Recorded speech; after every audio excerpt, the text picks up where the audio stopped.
Good evening, everyone. It's James. I'm back with your recap of episode 5 of The Traitors Season 4. Now, before we get into this, I do need to mention right off the top that at this point, we don't know if anyone was eliminated via murder because there's a twist in the mission. But I'll get to that in a second. Anyway, we start off and we find out that the traitor's most recent victim was Monet from RuPaul's Drag Race. So therefore, Monet was eliminated by a metaphorical murder. So now, the remaining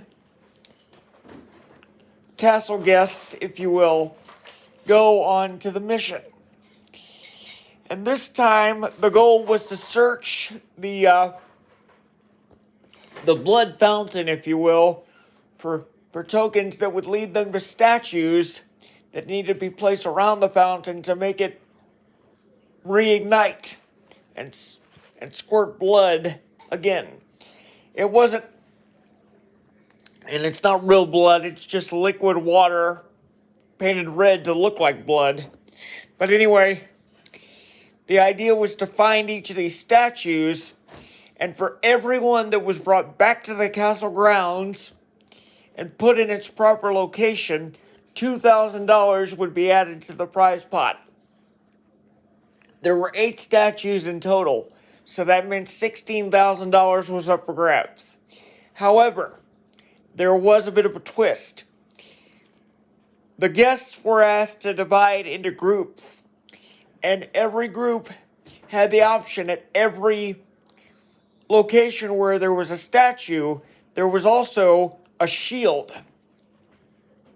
Now, for those of you who've never seen the show before, I will tell you that shields are basically like immunity, because if you take a shield, you are protected from murder, at least by the game standards. However, here's where the twist comes in.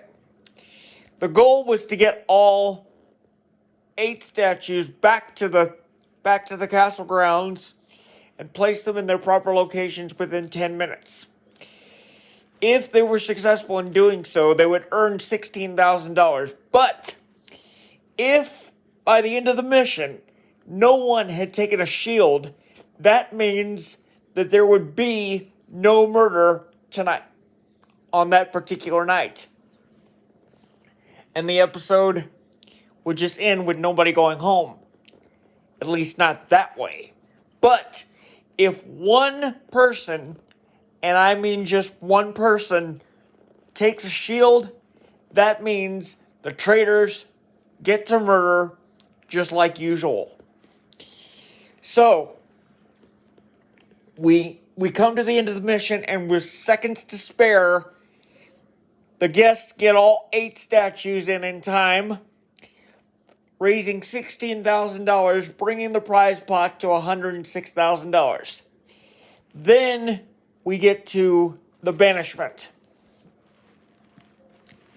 And in almost another unanimous vote, Michael was voted out. So, he was promptly banished. So now, we're just waiting to see if in fact there was a murder, or if the traitors were given the chance to murder. But you'll have to tune in Thursday to find out, because a reminder, you can catch new episodes of The Traitors Thursday nights at 9 p.m. Eastern Time, exclusively on Peacock. And before we wrap this up, just another note. Because the WWE is in the middle of a European tour, tomorrow's Raw will air at a special time in the United States. 3 Eastern on the West Coast, 12 Pacific on the West Coast. So 3 p.m. Eastern Time for Monday Night Raw tomorrow. And I'll be here to try to break down the action to the best of my ability. In the meantime, I hope everyone enjoys their holiday tomorrow, with it being Martin Luther King Day. And remember, long live the dream. And as I always say at the end of every video, love one another. Thank you.